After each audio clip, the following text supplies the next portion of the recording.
भुंजान एवात्म कृतम विपाकम।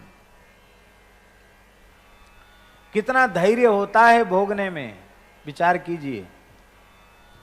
आपने अड़ींग देखा है? अड़ींग, अड़ींग गिरिराज जी के पास में अड़ींग, तो मथुरा रोड, गिरिराज जी से मथुरा रोड पे जाते हैं तो अड़ींग आता है। अड़ींग में एक कमल कुंड है। उस कमल कुंड के पास एक संत रहते थे। गौड़ी इस परंपरा के संत थे, बड़े भजनानंदी संत थे। अत्यंत निष्काम भाव से अहर्निश भजन करते थे।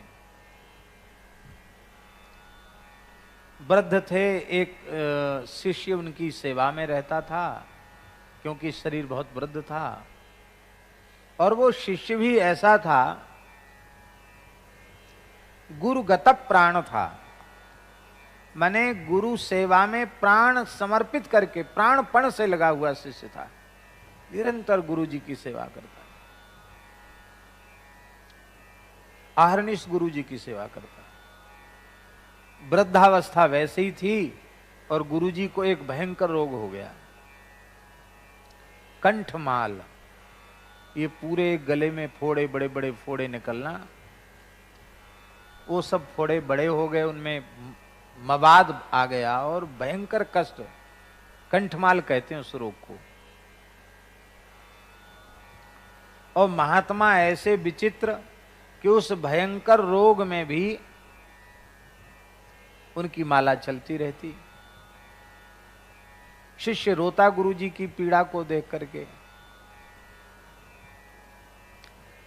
कहता गुरु जी आपकी दवाई, अरे बोले बच्चा ये प्रारब्ध है, अपने आप कट जाएगा, भोगने से कट जाएगा। एक दिन गुरु जी की पीड़ा सहन नहीं हुई, वो कमल कुंड के पास बैठ करके रो रहा था। तो ठाकुर जी को दया आ गई, सच्ची घटना है ब्रज की। ठाकुर जी को दया आ गई तो कृष्ण बलराम गैया चराते हुए वहां से निकले, ग्वारिया के वेश में। ग्वारिया को भेष धरी गायन पे आवे। ग्वारिया के भेष में ठाकुर, अरे बाबा काहे को रो रहे?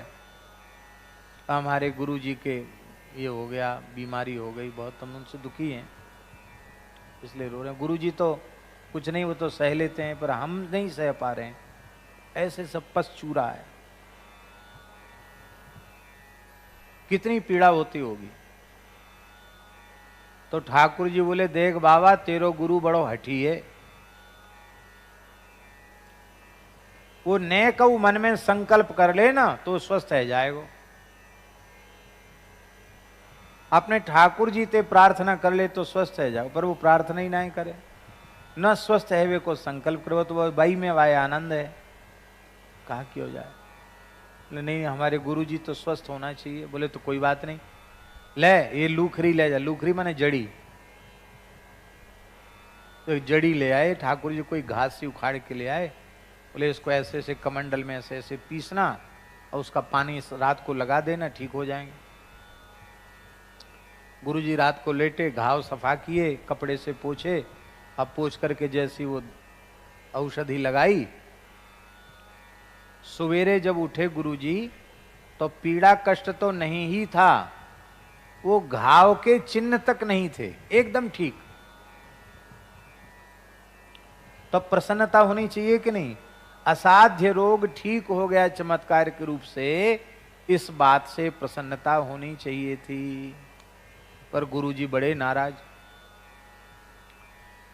बोले क्यों रे?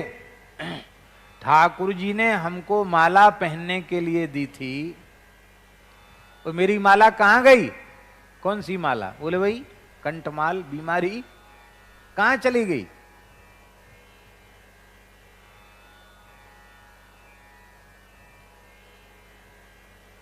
वो तो सिद्ध महात्मा थे, उन्होंने सब समझ लिया। अरे हमारे शरीर का प्रारब्ध हमको भोगने देते, तुम क्यों परेशान हुए?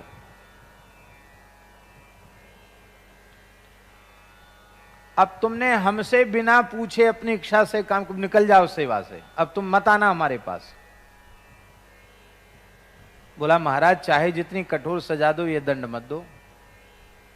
बोले एक ही शर्त है, हमारी माला वापस ला, नहीं तो जा यहां से, करिया मोह करे यहां से। अब बेचारा शिष्य आके फिर सरोवर बैठ के फिर रोने लग गया। हे भगवान, गुरुजी तो बहुत नाराज, अब क्या किया जाए। कहते खाएंगे पिएंगे नहीं, हमारी माला लाओ। तो ठाकुर जी फिर गैया चराते भये, चराने के लिए सवेरे सवेरे ठाकुर जी फिर निकले। अब देखो गुरु सेवा का फल, शाम को दर्शन हुआ ठाकुर जी का, कृष्ण बलदेव का, सवेरे दर्शन हुआ। बोले क्यों रे बाबा, अब काय को रो रहे हैं? बोले गुरु जी कहते हमारी माला चलेगी।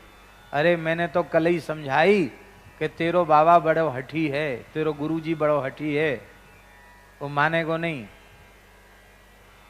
तो तुम्हारी क्या इच्छा है? बोले हम गुरु जी की सेवा नहीं छोड़ सकते। तो ठाकुर जी ने फिर एक जड़ी उखाड़ के दी। बोले ले जाओ, लगा देना, माला फिर से गले में आ जाएगी। शिष्य आया, बोले मारा माला लेके आऊं, फिर गले में लगाया, फिर माला हो गई।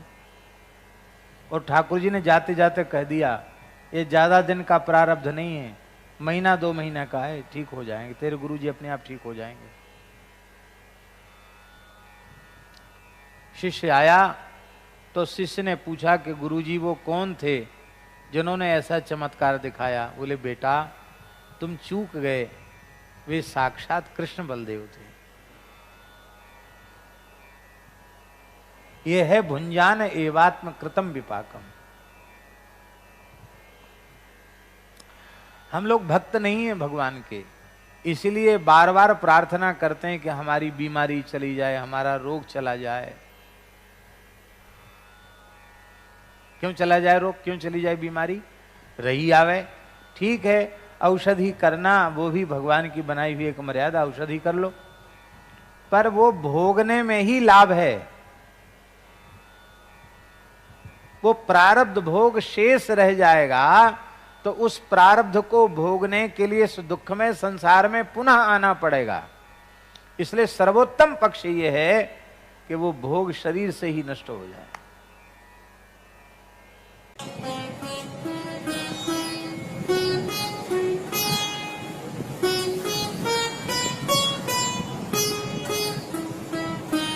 श्री सीताराम प्रतिदिन सत्संग एवं दर्शन के लिए श्री महाराज जी के ऑफिशियल चैनल को जरूर सब्सक्राइब करें।